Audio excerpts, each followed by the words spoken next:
Hola, ¿qué tal? Muy buenas tardes. Es un placer para mí el poder hacer esta grabación para que las personas que no pudieron acceder al taller puedan ver qué temas tratamos hoy y que tengan un panorama general.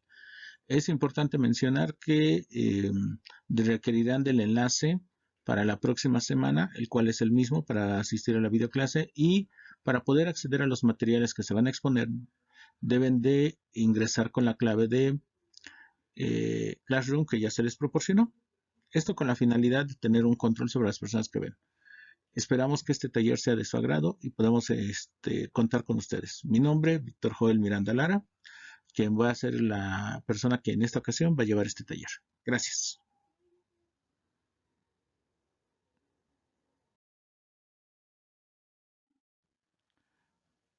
Muchas gracias por estar con nosotros. Nuestro taller se titula La modificación de la conducta infantil, bases para una terapia conductual. El tema de hoy va a estar enfocado para trabajos con niños de 2 a 8 años. Es importante mencionar que nosotros haremos una presentación pensando en que nos verán algunos psicólogos egresados, estudiantes e incluso algunos papás. Por lo tanto, el manejo técnico del mismo taller se colocará en un nivel medio. Esto con la finalidad de poder proporcionar una mejor atención y para poder manejarlo. Esta grabación se está haciendo independientemente de la videoclase que se tuvo, dadas las características técnicas que preferimos un poco mejor de calidad de audio y de video para evitar así situaciones problemáticas. ¿De acuerdo? Esperamos que sea de su agrado. Muy bien, vamos a comenzar con un poco de historia. La terapia psicológica infantil se va a basar a partir de los trabajos descritos por Pavlov acerca de cómo se adquieren las conductas por el condicionamiento reflejo. Sin embargo, van a ser autores como Joseph Wolf, Arnold Lazarus e INSEC aquellos que van a aplicar estos principios al manejo de problemas clínicos. Uno de los aspectos particulares de este modelo de terapia es que se enfoca en analizar e identificar los problemas, focalizarse en las circunstancias o las problemáticas principalmente, lo que algunos otros enfoques dirían que son los síntomas de un problema mayor. Para nosotros en este modelo sería la clave inicial del problema, ¿sí? Resolver los problemas que la persona presenta y aqueja, más que buscar explicaciones de por qué se dan estos problemas, se busca eliminar las situaciones de malestar. Bueno, después de los años 30, principios de los años 40, el modelo de terapia de conducta se enfocó mucho en los descubrimientos que se manejaron por B.F. Skinner en lo que es el análisis conductual. Sin embargo, Skinner pocas veces va a ser quien realice estos trabajos en situaciones fuera del laboratorio. Son sus alumnos como Michael Baird, que van a hacer referencia a Sidon Millou también, van a hacer referencia a la aplicación de estos principios, sobre todo en niños que tienen dificultades en su desarrollo, niños con discapacidad, también en problemas escolares y problemas de conducta, que es nuestro interés principal. Es por eso que este modelo hasta el día de hoy sigue siendo un modelo llamativo cuando desde otros paradigmas no se encuentran resultados o se tienen dificultades para poderlo realizar. En los años 70, finales de los 60, comienza un movimiento derivado de los avances en la programática, que es el modelo cognitivo. Se visualizó al cerebro como una caja negra, en la cual, a partir del procesamiento de información externa, el individuo la procesa y por lo tanto da las respuestas. Sin embargo, no es solamente ese modelo, el de procesamiento de información, el que existe, sino va a ocurrir otros dos. El modelo de aprendizaje social de Albert Bandura, el cual toma la postura descrita en un escrito de Skinner acerca de por qué no soy un psicólogo cognitivista, donde dice que si existiera alguna manera en la cual se demostrara que el organismo, es decir, la persona, media entre el estímulo y la respuesta, sería una forma adecuada de poder demostrar cómo el pensamiento o la cognición, ¿sí? Maneja la conducta. Esta fue la clave para que trabajos posteriores se comenzaran a realizar. De las teorías más relevantes que tenemos es el aprendizaje social de Albert Bandura, así como los modelos de pensamiento irracional de Albert Ellis y Aaron Beck. Estos tres modelos, el modelo de condicionamiento clásico, condicionamiento operante y enfoque cognitivo, son los modelos principales dentro de la modificación de la conducta. Existe un modelo actual que se le conoce como tercera ola, pero dadas las características de nuestro taller que se enfoca en situaciones infantiles, deseamos utilizar modelos probados con evidencia científica clara acerca de su efectividad. Por lo tanto, el modelo de tercera ola se manejará en otras circunstancias, dado que ya maneja no solamente evidencia científica, sino también ideológica, y diríamos hasta con una tendencia hacia lo espiritual, lo cual, bueno, en su momento se explicará. Pero al menos por ahora, estos tres modelos nos van a ayudar a trabajar. Algo que es importante especificar es que dentro de estos tres modelos va a haber diferentes tanto teorías de terapia de la conducta como visiones o modelos acerca de cómo darle una solución. Existen dos modelos para visualizar un problema psicológico en este. El modelo basado en déficit y el modelo basado en habilidades o llamado constructivista. Estos dos modelos lo que nos permite a nosotros es poder explicar cuál es el origen de un problema y por lo tanto cuáles son las líneas de trabajo. Normalmente el modelo de déficit se centra en todas aquellas cosas en las cuales el individuo presenta carencias conductuales. El modelo constructivista es aquel que nos habla o nos enfoca que esas carencias conductuales son el resultado de no haber aprendido o el no desempeñar adecuadamente otras habilidades que lo pueden manejar. Esto es un poco más complejo a la clase de hoy y la utilizaremos en la sesión número 2. Hoy queremos dar solamente las bases del enfoque conductual para que ustedes puedan utilizarlo desde hoy. Muchas gracias.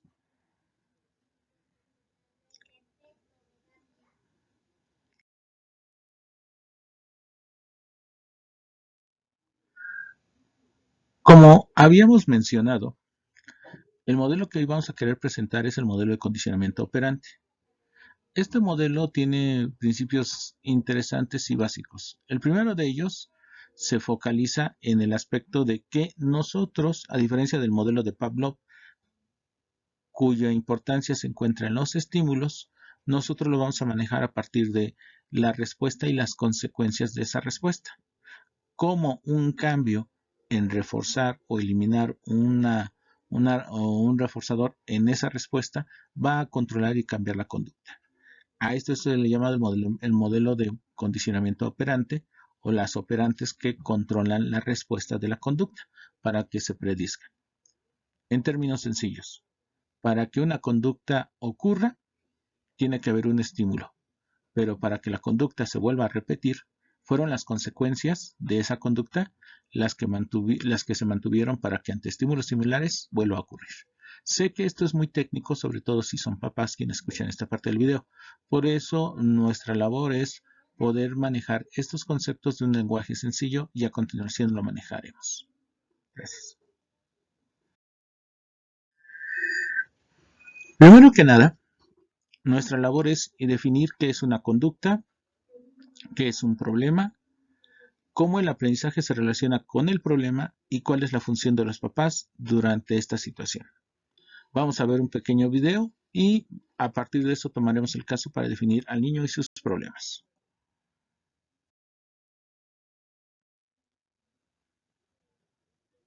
Es importante tener en cuenta que para esto vamos a tener que manejar algunos conceptos.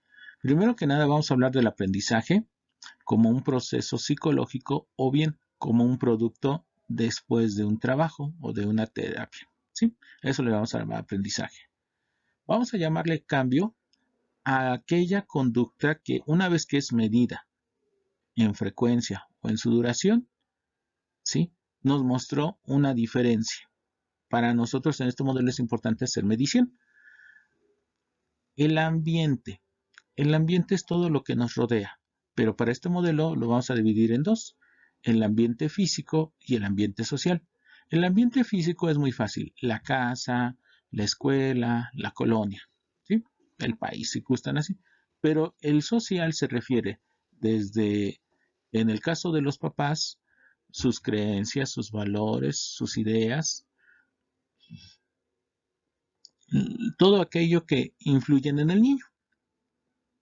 El sujeto va a ser aquella persona que ejerce la conducta o en quien nos interesa observar su conducta. Cuando hablemos de variables, vamos a hablar de aquellas características que influyen o se relacionan con la conducta. Muy bien. Entonces, estos conceptos van a estar apareciendo constantemente en nuestras explicaciones, por lo cual yo les pido que ojalá nos ayuden a recordarlo.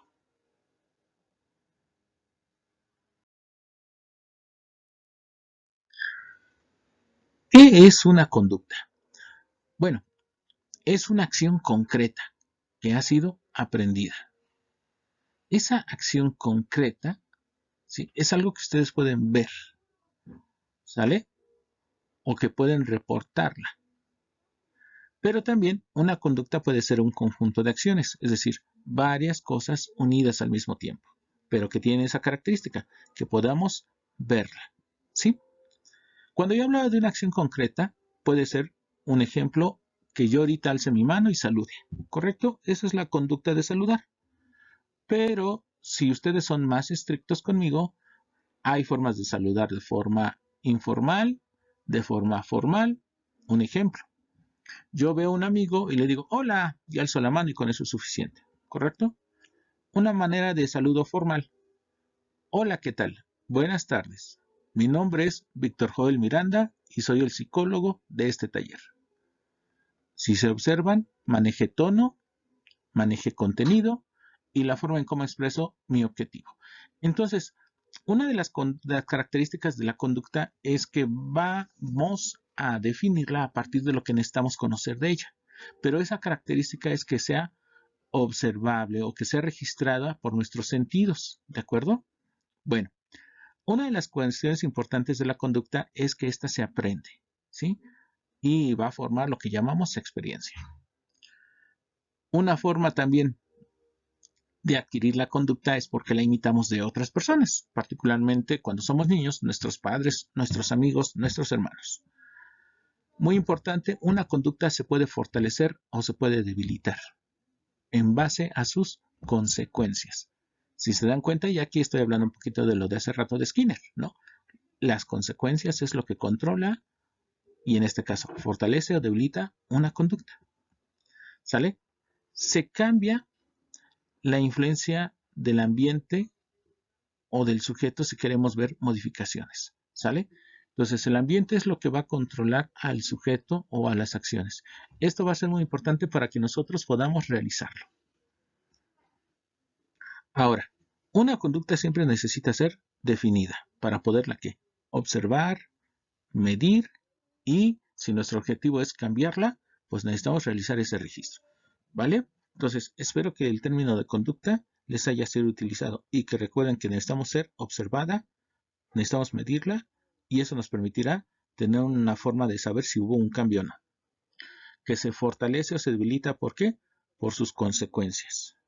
Siempre es aprendida por experiencia o por imitación. Y que el ambiente influye, en esa conducta que emite ¿quién? El sujeto.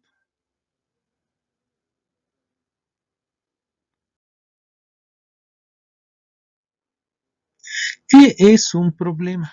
Muy bien.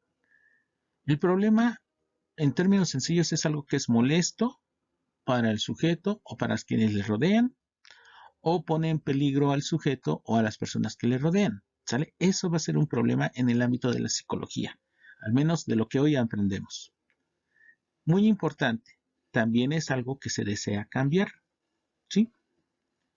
Una característica indispensable es que el problema debe de tener una solución. Si no tiene una solución, no es posible hacer ese cambio. No es posible que sea un problema. Un ejemplo de lo anterior puede ser en estos días el fallecimiento de un abuelito. Nos traen al niño y nos dicen que les preocupa que el niño, a partir del fallecimiento del abuelito, pues lo extraña.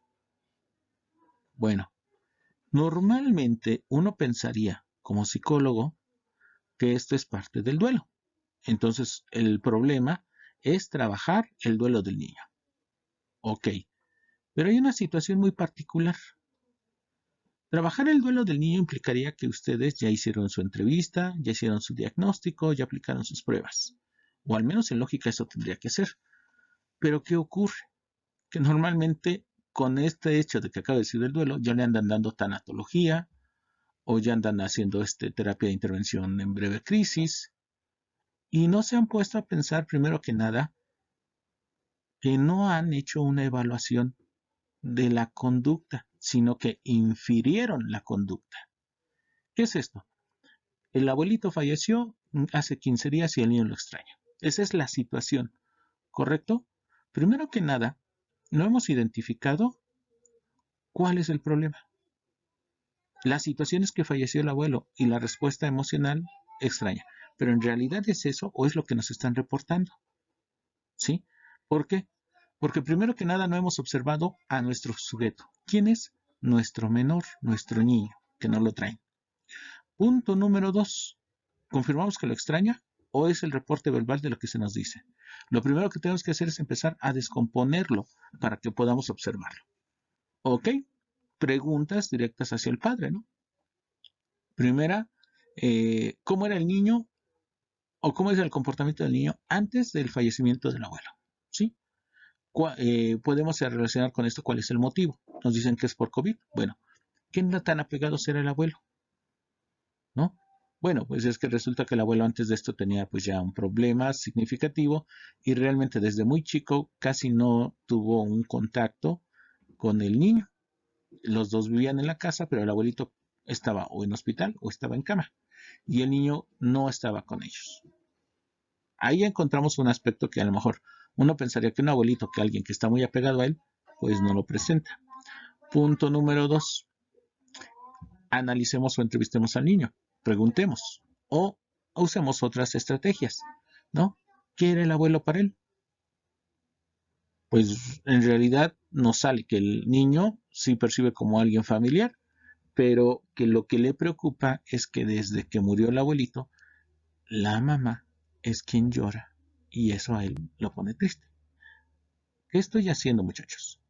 Estoy, además de especificando el problema, reformulándolo, ¿sí? Porque como ustedes acaban de ver, o acabo de explicar, una conducta se puede imitar. Ahí tenemos una pauta de lo que puede ocurrir. Y esto, aparentemente lo estoy obteniendo gracias a que estoy, ¿qué? Entrevistando, observando y no infiriendo. Inferir era esto. Ok, ante la muerte del niño, ante la muerte del abuelito, el niño está en un proceso de duelo. Tiene 15 días, por lo cual es normal y se puede trabajar el duelo. Cuando ahorita en la entrevista, pues en realidad no hay esa vinculación tan fuerte como para decir que el duelo es ante la fallecimiento del abuelo, sino lo que tenemos es esta condición. ¿Cuál? Que el niño se, comillas, preocupa por lo que la mamá siente por la pérdida del abuelo. ¿Y por qué digo se preocupa? Porque eso todavía lo tengo que definir. Cuáles son su conducta, cuáles son sus ideas, cuáles son sus acciones. Entonces, eso me va a permitir manejarlo, ¿vale? Entonces, ustedes observan que aquí en este modelo lo importante es la descripción y lo que hacemos mucho en otros modelos es la inferencia. ¿Por qué? Porque uso mi marco teórico y por lo tanto el problema lo veo de esa manera. Aquí en nuestro marco teórico, como si fuera metodología de la investigación, es primero observar, especificar, ver el problema en sus unidades más sencillas y por lo tanto poderlo trabajar. ¿Me entienden? Entonces, esa es la condición a la cual nosotros vamos a entenderlo aquí, ¿sí? Por lo tanto, si les llevan niños con problemas de lectura, escritura, muy bien, esa es la situación de queja. Pero vamos a ver exactamente cómo lee, vamos a ver exactamente cómo escribe, vamos a ver exactamente cómo toma un dictado. vamos a ponerlo en esas situaciones y también lo voy a poner en otras situaciones donde estas conductas no estén y qué otros problemas tengo, ¿sí? Porque a veces un niño no tiene problemas en lo escolar en su casa, pero sí cuando está frente a la profesora. Eso es lo que nosotros hacemos con este modelo, ir especificando de tal manera que podamos observar qué es lo que a nosotros nos lleva, ¿sí? Entonces, por favor, tomen en cuenta esto para que ustedes puedan trabajarlo. Muy bien. Ahora, tenemos el otro aspecto. Debe de tener una solución. Que al niño le preocupe que su mamá llora, no es la solución, porque no he logrado identificar exactamente qué genera esta preocupación. ¿Qué hace la mamá que el niño ha percibido? Y eso le genera esa tensión. Dice que llora mucho, correcto, pero también ¿qué dejó de hacer? ¿Jugaba con él? ¿O lo apapachaba? ¿O simplemente no lloraba tanto? O sea, se dan cuenta que lo que hago es tratar de especificar, pero sobre todo poderlo identificar de manera en que yo pueda observarlo y medirlo. Ese es nuestro objetivo. Por eso la identificación de un problema es un proceso en el cual nosotros estamos desmenuzando, pero es muy importante que al desmenuzar no perdamos relación, porque si descompongo todas las cosas y ya después no tengo una relación, no me va a funcionar el trabajo que tengamos. Y que es muy importante identificarlo, lo que hemos dicho aquí, vamos a poder identificarlo a partir de términos de aprendizaje. Quizá el niño no está recibiendo el reforzamiento o el apoyo, si quieren ponerlo así, que antes recibía por parte de la mamá. O también el cambio ambiental. ¿Qué pasa con una mamá que llora? A lo mejor antes veían la tele, a lo mejor antes salían al cine, no sé, o sea, varios elementos en términos de un aprendizaje. Es la conducta y el ambiente. Continuamos.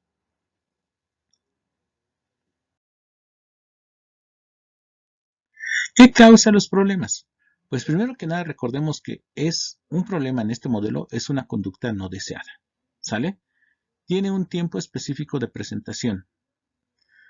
Ocurre bajo ciertas circunstancias y se presenta a personas específicas. Eso no lo olviden. En el caso de ahorita lo estoy manejando. Ahora, ¿cómo influyen estos tres elementos? Es importante recordar que el papel de los padres y los sistemas de valores que funcionan con esos padres van a afectar indudablemente a la aparición o al incremento de esta conducta problema, ¿sí? Y también un elemento importante que no nos debe olvidar, el nivel de desarrollo del niño. Es el nivel de desarrollo físico, es el desarrollo del nivel cognitivo, emocional y social. Perdón, quiero que ustedes identifiquen esto. Si yo digo emocional y cognitivo, es que en mi modelo no es que no existan, pero no van a ser las causantes del problema. Son variables que influyen en el sujeto, ¿de acuerdo? En este sentido se los digo. Yo sé que cuando trabajo el modelo conductista muchos dicen es que lo único que se trabaja es la conducta, sí, pero recuerden que esa conducta es emitida por un sujeto que desde, por ejemplo, Papalia lo hemos dividido en un sujeto físico o un sujeto biológico, un sujeto psicológico que incluye la parte cognitiva y la parte emocional y un sujeto social, es el que interactúa con los demás. En el conductismo, como tal, no hay distinción, pero son ejemplos de la conducta. Entonces, en esos ejemplos de la conducta, yo entiendo que el sujeto tiene ciertas características biológicas, tiene ciertas características, comillas, de cognición, de emociones y de pensamiento, ¿sale? Y tiene ciertas características sociales o su desempeño social, ¿sí? Para que, si yo voy a trabajar con niño, tengo que conocerlo lo mejor posible.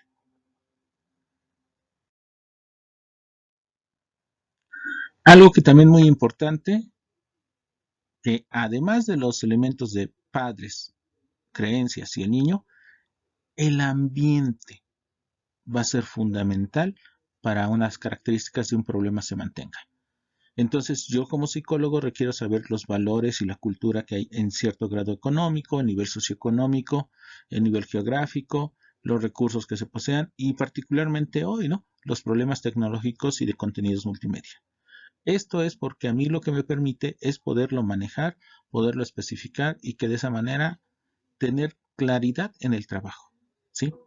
El espacio físico concreto que se realiza, que siempre va a ocurrir en casa, escuela o un lugar particular, y las personas con quienes se da. Entonces, si se dan cuenta, aquí mantenemos esa misma línea, ¿sí? La conducta problema se da en un momento específico, con una persona específica, en una situación específica. La va a fortalecer, recuerden que la conducta se fortalece o se debilita por las características que sobre la respuesta ocurren. ¿De acuerdo?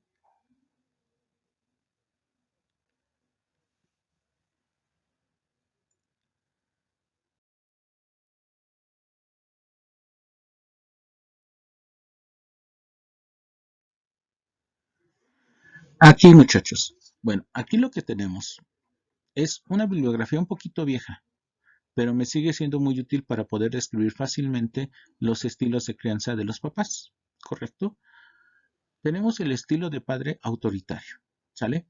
Aquí se maneja por la autora que los valores con respecto al afecto o la vida emocional es bajo, pero con respecto al control son altos.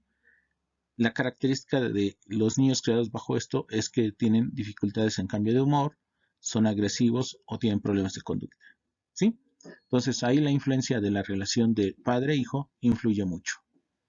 Recordemos que el padre se convierte en esta variable del ambiente, ¿sí? El que influye sobre la conducta del menor. Ahora, tenemos padres permisivos, aquellos que tienen altos valores respecto al emocional, pero les hace falta un manejo de control. Son cariñosos y son sensibles a las necesidades del niño, pero tienen dificultades en poner límites. Entonces los niños con frecuencia pueden ser impulsivos, inmaduros y descontrolados.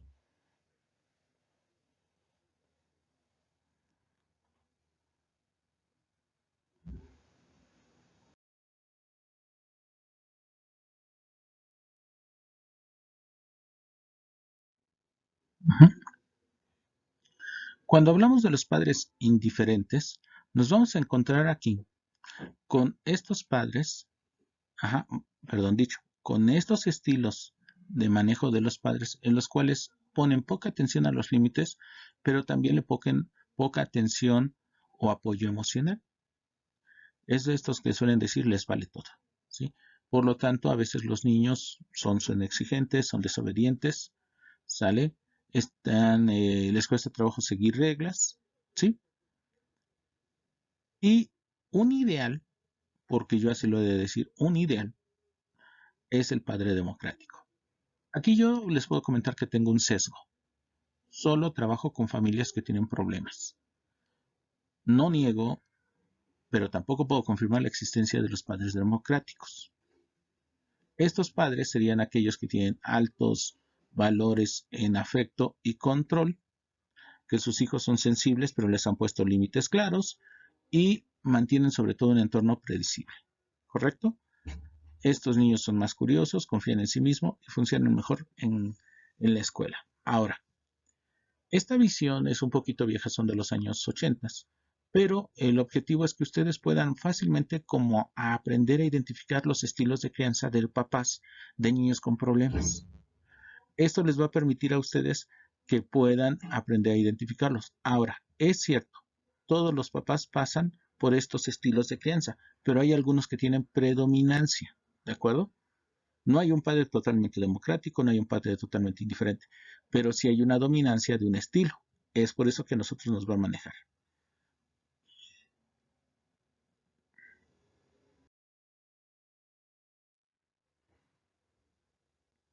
Con respecto al niño, hemos mencionado que hay aspectos que le son propios al niño que van a influir en el problema. Primero que nada, cualquier alteración de causa biológica que afecte, sobre todo, sistema nervioso central. O sea, hablamos de todo lo que nos va a permitir el aprendizaje. ¿Sale? Pero quiero que sean cuidadosos con esto. El hecho de que un niño tenga dificultades en su sistema nervioso no quiere decir que explica todos los problemas del niño, ni que sea la causa de todos los problemas del niño. Quiero decir con esto que es una variable importante, pero no determina por qué no ocurren las cosas. ¿Sí? Tenemos dos niños con TDAH. Sabemos que el sistema nervioso de ambos niños tiene cierto grado de alteración, pero la cultura, el nivel socioeconómico, los valores de cada familia hace que estos niños tengan comportamientos diferentes. Entonces, sabemos que hay un daño o sabemos que hay una alteración, pero no es la causa. Es una de las causas y además para este modelo no es la principal. Debe de ser tomada en cuenta, ¿de acuerdo? Segundo aspecto que respecta al niño es que todo niño va a tener una historia de aprendizaje y de oportunidades para ejercer conductas que fueron deseadas. Si tú educas a un niño a partir sobre todo del modelado, el niño va a saber hacerlo. Pero si al niño no le has modelado, al niño no le han enseñado, pues indudablemente no lo ha aprendido. ¿Quieres que el niño lea? Muy bien, el papá o el tutor, ¿cuántas veces lo han visto leyendo periódicos, revistas, folletos? Pues si no hay esa conducta, ¿cómo el niño la va a generar? ¿Cuántos libros se le han comprado? ¿Cuántas actividades se le han comprado? O sea, son muchos elementos que nosotros vamos a tomar en cuenta. Entonces, una conducta siempre tiene una historia en ese aprendizaje. Siempre hay una oportunidad para haber ejercido esa historia. Si no le das la oportunidad, ¿cómo es que va a ocurrir? ¿Sí? Supongamos un niño que queremos que aprenda a jugar fútbol soccer y lo pones de delantero, pero ni siquiera jamás ha visto cómo se juega el fútbol soccer. Entonces, esa falta de oportunidades, pues indudablemente no va a permitir que se ajuste. ¿Sí? Y eso es algo que nosotros tenemos que visualizar en esta forma de trabajo. También, por ejemplo, los aspectos que pueden afectar a un sano desarrollo son la pobreza extrema, la desnutrición, violencia y guerra. Sabemos que no es nuevo, pero muchas veces se da por hecho de que lo importante solo es el niño o su padre. El nivel en el cual ocurren es que también las soluciones van a estar relacionadas con esto.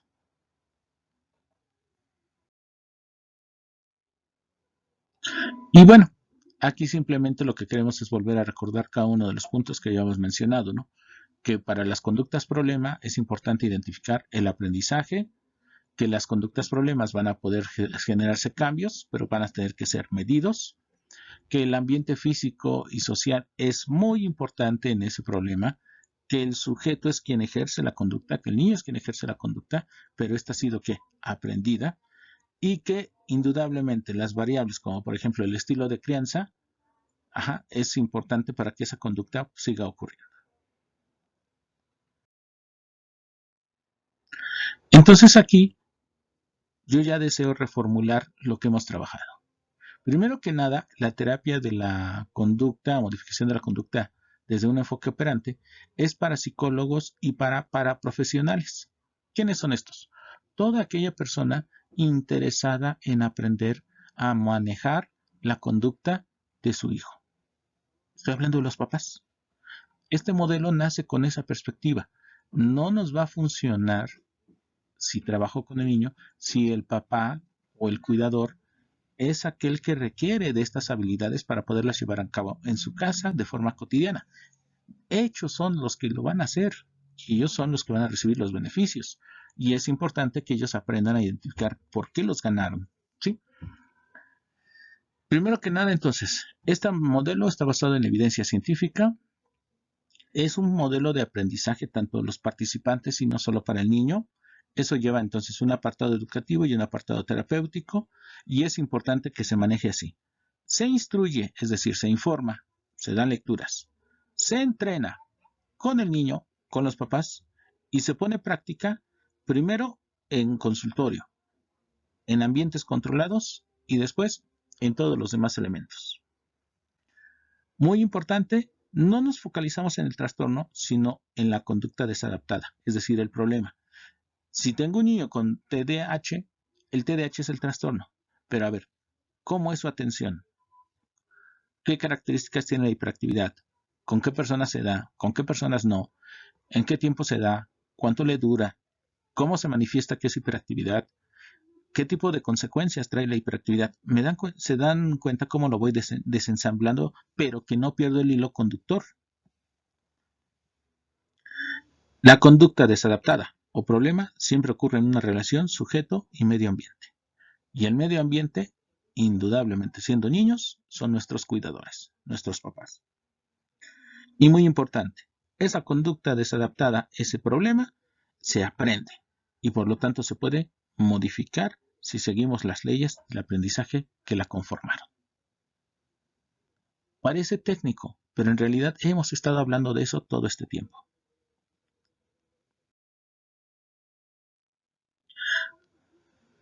Algunos aspectos extra que quiero ejemplificar para poder hablar de este modelo son las características de la atención o la concentración que tienen algunos menores y así también sus características en lo que se refiere a su desarrollo.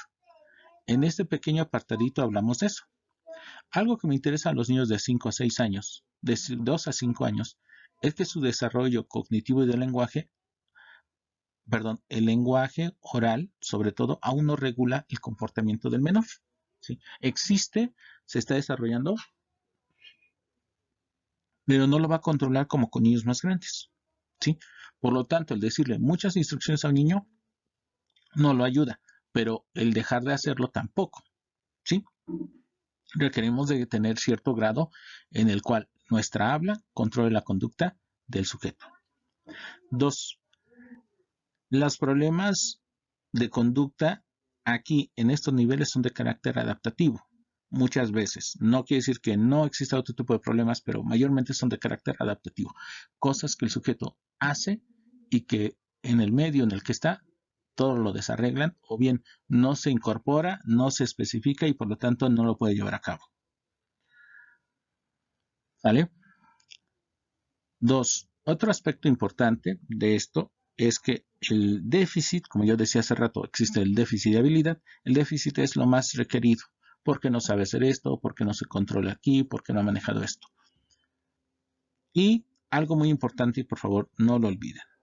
Para poder realizar un programa de modificación de conducta, el menor y el adulto deben tener habilidades en la atención, en la imitación y en el seguimiento de instrucciones.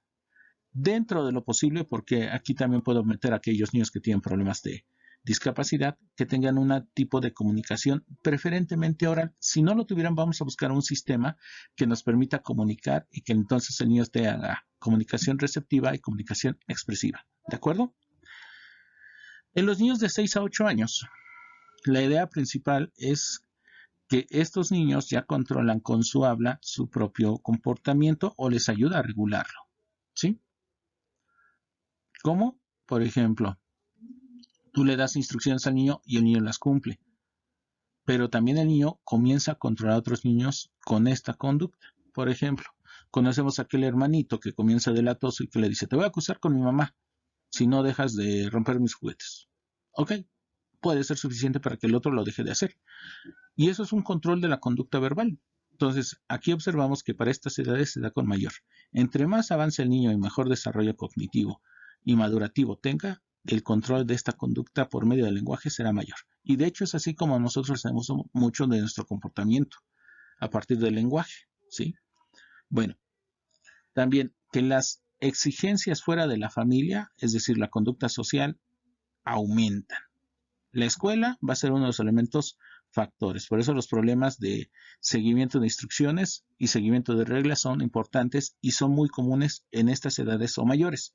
Hemos agarrado solo la edad de 8 años, porque la edad de 9, 10, 11 y en el acuerdo, el pensamiento se vuelve mucho más complejo y entonces nos permite trabajar otro tipo de escuela terapéutica. Pero solamente es eso. Este modelo se puede aplicar sin lugar a dudas en más edades, pero sí, como preferencia hemos usado esto. Lo digo por esta situación, ¿no? Con respecto a la etapa anterior, este modelo se puede usar en varias etapas, pero se recomienda como más en niños pequeños. Y bueno, las conductas problemáticas mayormente están relacionadas con lo académico. Cuando hablamos de tiempo de atención sostenida y de las edades, estos son aproximados. No quiere decir que el niño o los cumpla o que no los trabajemos más, pero es un punto de partida para que sepan cuánto tiempo tiene que durar, por ejemplo, ciertas actividades, por ejemplo, enfocadas en lenguaje, enfocadas en percepción motora, en actividades de autocuidado, o sea, para que ustedes vayan viendo cuánto tiempo tienen que realizarlo. Y esto les puede ayudar. Es una guía, no es obligatorio que tiene 2 años, 5 minutos, pero hasta que tengan los 3 les vamos a dar 6 minutos más, no, o sea, son aproximados, pero sí es importante que tengan un comparativo, ¿verdad? entre cuánto trabaja con un niño de estas edades y cuánto trabaja un niño con estas edades, para que ustedes puedan realizar eso. Y bueno, en la evaluación conductual quiero trabajar con un pequeño video, ¿sí? Este video nos va a permitir entender cómo se hace este tipo de evaluación, pero hasta ahorita hemos explicado qué es un problema y cuáles son sus causas, pero no hemos hablado de quién es nuestro paciente y cuál es el problema que se nos presenta. Un problema es una situación que se quiere solucionar, pero quién es el paciente o quién es nuestro usuario es a quien llevan a terapia o a quien le afecta el problema. Entonces, para esto nosotros vamos a analizar las quejas, las demandas y las expectativas. Y es muy importante que sepamos o aprendamos a hacer una entrevista conductual. Algo que tenemos que analizar, ya hemos dicho, el ambiente. Y entonces son la familia y sus valores, los sistemas de crianza, las exigencias del ambiente y quizá dentro de esto la escuela. Otro aspecto, los antecedentes del problema que nos están refiriendo aquí. Aquí lo observamos. Y los intentos de solución de estos problemas, aquí lo analizamos.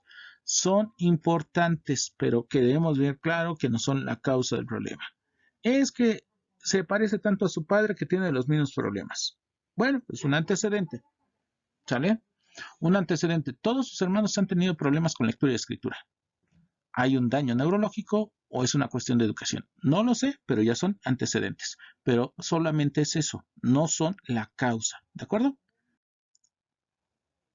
Con todo lo anterior tenemos que aprender a reformular el problema. En la sesión del próximo sábado trabajaremos mucho esto para que podamos realizar observación y el diseño de intervenciones. Entonces, estos aspectos lo voy a dejar por el momento en pausa. Algo que es muy importante y que yo lo manejaba desde el problema. Nosotros en psicología realmente utilizamos hipótesis, ¿sale? ¿Qué quiere decir? Tentativas de solución al problema. Cuando yo decía que el niño puede estar imitando la conducta de la mamá, porque la mamá se preocupa, ese es un tipo de hipótesis, pero me faltan muchos elementos para poderlos analizar. Pero que mi hipótesis es diferente a la inferencia que se me había hecho o que yo había hecho en el sentido de que, bueno, el abuelito murió hace 15 días, el niño está en una etapa de duelo. Esa inferencia es porque yo tengo un modelo teórico en el cual inmediatamente cuadran esos síntomas, ¿sí? Y no está equivocado. El único detalle que es insuficiente para este modelo, porque no estás analizando, no estás observando la conducta, la estás infiriendo. Inferir es que mi sistema de ideas, mi modelo marco teórico, ante un problema similar, tiene este tipo de respuesta. Y entonces fallo o fracaso, porque si algo tiene este modelo, es que este modelo es especial, especificado, es único para cada sujeto. Puede estar en la categoría de duelo, no hay problema, pero ¿cómo se manifiesta? ¿Con qué intensidad? ¿Con qué frecuencia? ¿Ante qué personas? ¿En qué circunstancias? Todo lo que estoy aquí manejando, eso es lo que me va a permitir que mi hipótesis ayude a solucionar el problema. Por eso aquí no hay soluciones generales, sino hay técnicas de aprendizaje que me permitan trabajar. De ser necesario, además de mis observaciones, puedo utilizar instrumentos en los cuales yo pueda trabajar con este sujeto y de esa manera conocerlo mejor como una muestra de la conducta. Esto sí lo vamos a ver la próxima semana y es cómo establecer relación funcional entre el estímulo y la respuesta, las hipótesis, y aquí es donde entran ya los modelos de atención. El modelo de atención centrado en el déficit y el modelo de atención centrado en la habilidad, ¿correcto? Y esto me va a permitir generar las de tratamiento. Y aquí ustedes pueden verlo, déficit, habilidad y centrada en el ambiente, ¿correcto? Entonces, estas las voy a dejar para la próxima semana, pero sí hasta ahorita lo que yo quiero es presentarles que identificar un problema desde este modelo es hacerlo específico para cada sujeto. Hay leyes generales y hay modelos que explican, pero si tú no lo has hecho una observación, una descripción y un análisis exacto de tu persona y la relación de esta persona, no vamos a poder hacerlo.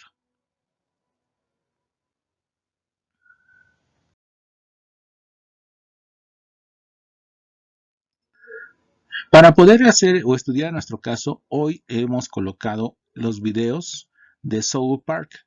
del Encantador de Perros trata a Eric Carmen. Este video, por cuestión de derecho de autor, no lo puedo transmitir aquí, pero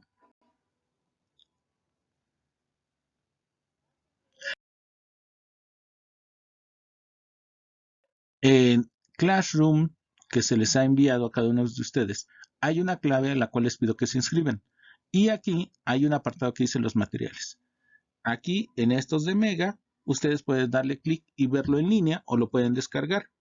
Y también hemos agregado una película que se les pide al final que vean, por favor, dura 1 hora 27, que nos habla de esto. Esto es para que nos permitan fortalecer la conducta, ¿sí? Y aquí están unos videos cortos que hemos presentado para especificar nuestro punto de vista. Esto, como se los he mencionado, es para las personas que no pudieron asistir o que quieren reforzar lo que vimos hoy en clase, ¿sí? Pero lo que nos permite a nosotros es que ustedes identifiquen.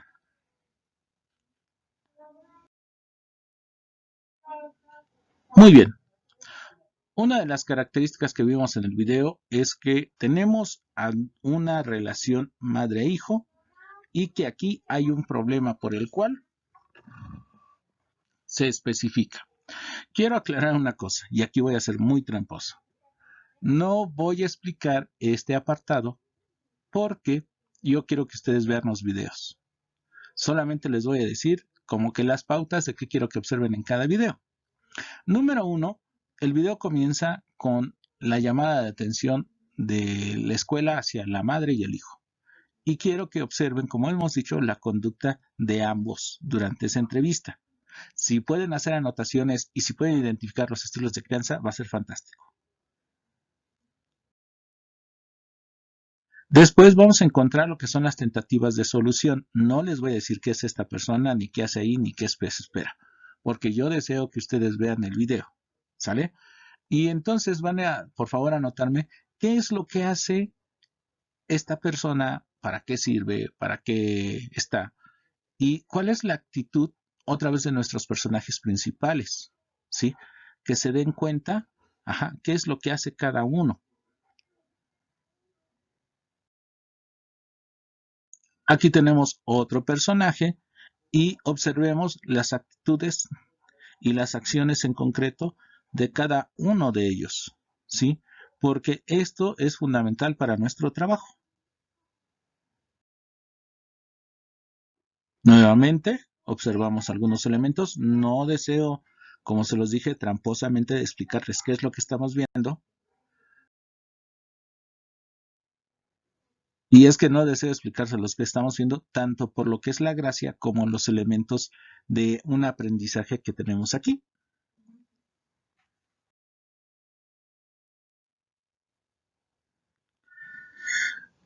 El objetivo logrado y cómo se desenlaza y nuevamente la relación. Hemos enfocado esto constantemente porque, como hemos dicho, una conducta problema se origina entre el sujeto, ¿sale?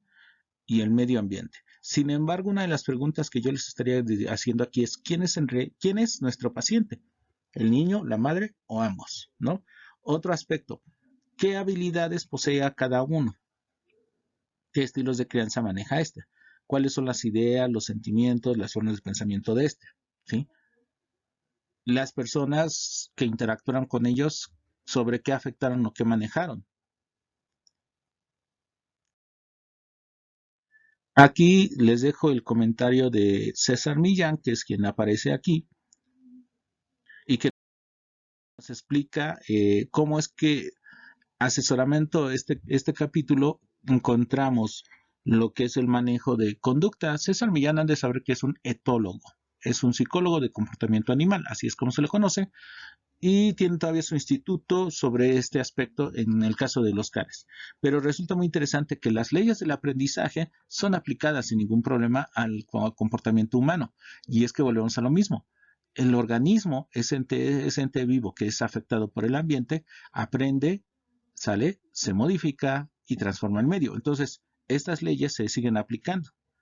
Vale la pena que vean también. Está en inglés, tristemente, pero es un inglés básico. Pueden poner subtítulos y ir entendiendo lo que ocurre. Y bueno, aquí es a donde los llegamos y este es el análisis que nosotros queremos no dejar de tarea, pero que ustedes sí se pongan a hacer.